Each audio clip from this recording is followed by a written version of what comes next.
Hello. Follow our videos and recommend us to others.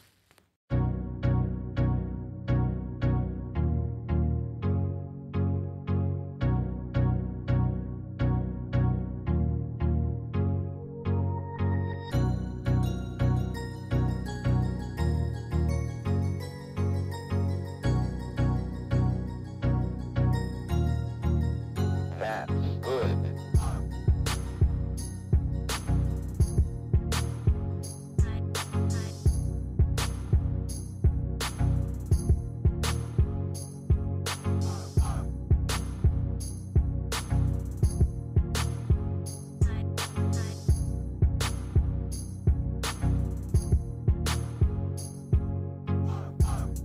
Toyota Grand Highlander 2024. Its surprisingly quick hybrid max powertrain, fresh interior, plentiful cargo space, and adult-friendly third row make the Grand Highlander worth a look over its Highlander sibling. You'd think that Toyota would have the sport utility formula long figured out given its numerous popular models. But there's been a gaping hole in Toyota's SUV lineup for some time, with the step up from the Highlander crossover to the body-on-frame Sequoia being particularly large. Though it's a wildly popular vehicle, 3.3 million plus sold to date. The Highlander's middle row isn't exactly world-beating, and its puny third row is no match for the likes of the Honda Pilot, Hyundai Palisade, Jeep Grand Cherokee L, and Kia Telluride. Meanwhile, the product gap grew into a chasm when the new Toyota Sequoia debuted, as it moved in a truckier direction to fill the vacuum left by the downsized Land Cruiser. The change from an independent to a solid axle rear suspension certainly improved towing and off-road capability, but ride smoothness and third-row passenger cargo space suffered. Enter the Grand Highlander. The 2024 Toyota Grand Highlander is a completely new vehicle that is not merely a stretched wheelbase Highlander. The Grand Highlander certainly has a longer wheelbase, but it's considerably larger in every other dimension too. It also looks different from the Highlander, with smooth flanks that do not evoke the super wannabe swoopiness of the Highlander. The GH is built specifically to take on the above competition in what Toyota calls the long-haul three-row SUV segment. That it uses a derivative name is a calculated strategy, as Toyota freely admits that it is drafting off the success of the Highlander by simply tacking Grand onto the nameplate. Though it's a wildly popular vehicle, 3.3 million plus sold to date. The Highlander's middle row isn't exactly world-beating, and its puny third row is no match for the likes of the Honda Pilot, Hyundai Palisade, Jeep Grand Cherokee L, and Kia Telluride. Meanwhile, the product gap grew into a chasm when the new Toyota Sequoia debuted, as it moved in a truckier direction to fill the vacuum left by the downsized Land Cruiser. The change from an independent to a solid axle rear suspension certainly improved towing and off-road capability, but ride smoothness and third-row passenger cargo space suffered. Enter the Grand Highlander. The 2024 Toyota Grand Highlander is a completely new vehicle that is not merely a stretched wheelbase Highlander. The Grand Highlander certainly has a longer wheelbase, but it's considerably larger in every other dimension too. It also looks different from the Highlander, with smooth flanks that do not evoke the super wannabe swoopiness of the Highlander. The GH is built specifically to take on the above competition in what Toyota calls the long-haul three-row SUV segment. That it uses a derivative name is a calculated strategy, as Toyota freely admits that it is drafting off the success of the Highlander by simply tacking Grand onto the nameplate. Made for the long haul, the Grand Highlander's extra interior space is put to good use. And we're lucky that Chief Engineer Craig Payne cut his teeth on the Sienna minivan before he was assigned the Grand Highlander project. The now spacious third row is easy to enter, and our 6'2" tester, yours truly, was able to sit there comfortably, with the second row preset to account for his own adjusted driving position. You could say the Grand Highlander can carry a conga line of Dans. At the same time, there is 21 cubic feet of luggage space behind the third row, enough, in Toyota's estimation, for 7 carry-on suitcases.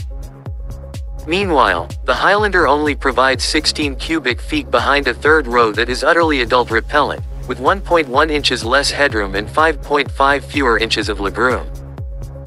Things are surprisingly subpar in the Sequoia, which offers either 22 cubic feet of rear cargo space or Grand Highlander levels of third-row legroom, but not at the same time. You must scooch the seat forward to the point of uninhabitability to get the former or slide it back to get the latter. At which point you have just 12 cubes of cargo room, and 1.6 inches less headroom than the Grand. We like how every outboard seat has a USB-C outlet, and the Grand Highlander's numerous cup holders feature adjacent slots that can cradle smartphones and tablets. The second-row mini console pops out quickly to create an aisle. And the front console features a thoughtful roll-back top between fixed armrests that allows you to fish around without disturbing your seatmate. Want to fold seats and tote cargo? The Grand Highlander carries 58 cubic feet behind the middle row and 98 behind the front, which tops the Sequoia's 49 and 87 cubic foot efforts and is 10 or so cubes better than the competition in both measures. Lows. Middling tire grip, uncommunicative steering, anonymous styling. Up front, the driver's seat is exceedingly well shaped, and the dash has a layered and interesting look, especially when accented with the available Portobello brown leather and bronze trim. Piano black is used sparingly, and many controls are set on matte black surfaces that look and feel surprisingly premium. A 12.3-inch touchscreen is standard across all grades, and pairing our phone to wireless Apple CarPlay was painless. Indeed, this is a comfortable and accommodating place to whittle away the miles. Multiple modes of motivation. Under the hood, you have your choice of 3 powertrains. The base turbocharged 2.4-liter inline-four is good for 265 horsepower and 310 pound-feet of torque, and it's available with front or all-wheel drive. The V6-powered competition delivers between 20 and 28 more horsepower, but the Grand Highlander sends an extra 48 to 50 pound-feet of torque through its 8-speed automatic. The EPA-rated fuel economy for the all-wheel drive XLE is 23 mpg combined, which breaks down to 21 city and 27 highway. But our test car beat expectations with 29 mpg in our 75 mph highway test, which suggests 510 miles of road trip range. Next up the price ladder, you'll find Toyota's familiar gas-saving hybrid powertrain with dual electric motors that work together to recover braking energy, harvest excess engine output, and regulate the drive ratio of the seamless electronic continuously variable automatic transmission. The system's 2.5-liter engine makes 187 horses and 177 pound-feet on its own, with the electric motors boosting that to 245 horsepower. All-wheel drive versions add a third motor between the rear wheels. Estimated fuel economy ranges between 34 and 36 mpg combined, depending on trim. We have not yet obtained one for testing, but it's on our to-do list. The top-level powertrain is called Hybrid Max, but it shares nothing with the regular hybrid. It combines the base 265 HP Turbo 4 with a single electric motor sandwiched between its engine and transmission, which has 6 speeds instead of 8 because the electric motor's added torque helps bridge the wider gaps. All-wheel drive is standard, so there's a second motor at the rear. All in, this powertrain makes 362 horsepower and 400 pound-feet, which tops the Jeep Grand Cherokee L's 5.7-liter Hemi V8 in both measures. Fuel economy is an estimated 27 mpg combined, which is 10 mpg better than the Jeep, although the Hybrid Max underperformed slightly in our 75 mph highway fuel economy test, returning 24 mpg. Drives like a bigger Highlander. Underway, the base powertrain has no trouble urging the larger and heavier Grand Highlander into merge lanes and up steep grades. The transmission shifts smoothly, and even though the base Grand is not quick, it's no slug either. At the test track, our all-wheel drive XLE hustled to 60 miles per hour in 7.0 seconds, just 0.3 of a second behind a V6-powered all-wheel drive Highlander we tested previously. They draw even at the quarter-mile mark in a 15.3-second tie. Our GH was 0.2 slower from 30 to 50 miles per hour, but 0.4 quicker in a 50 to 70 mph passing test. The 2.4-liter Turbo 4's engine note tends to mumble under load but pipes down to 67 decibels when cruising at a steady 70 miles per hour.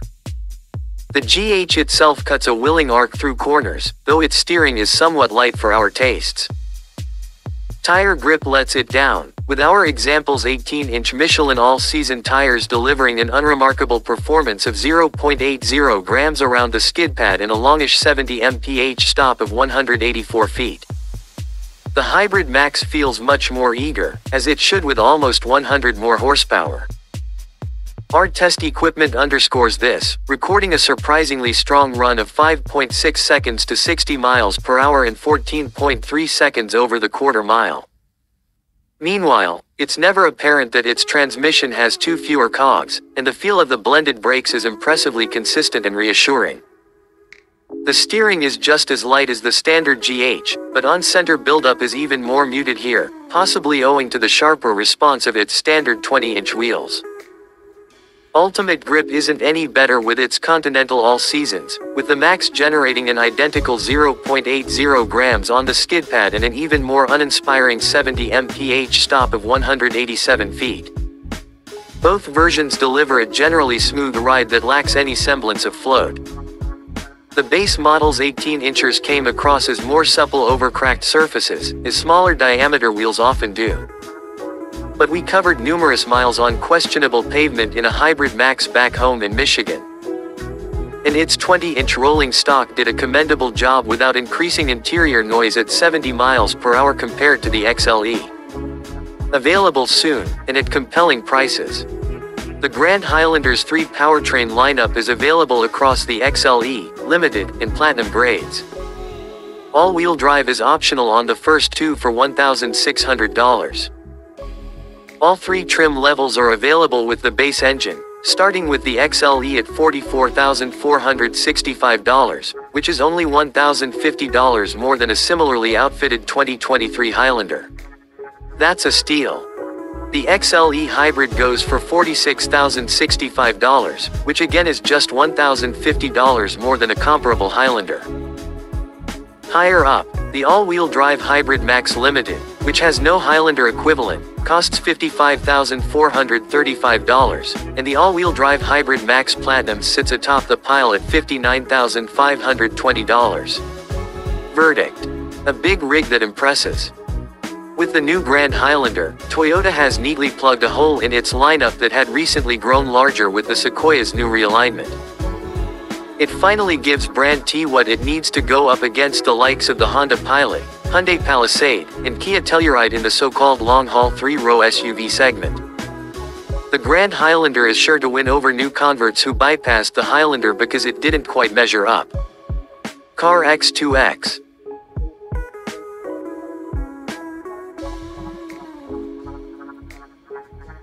To others.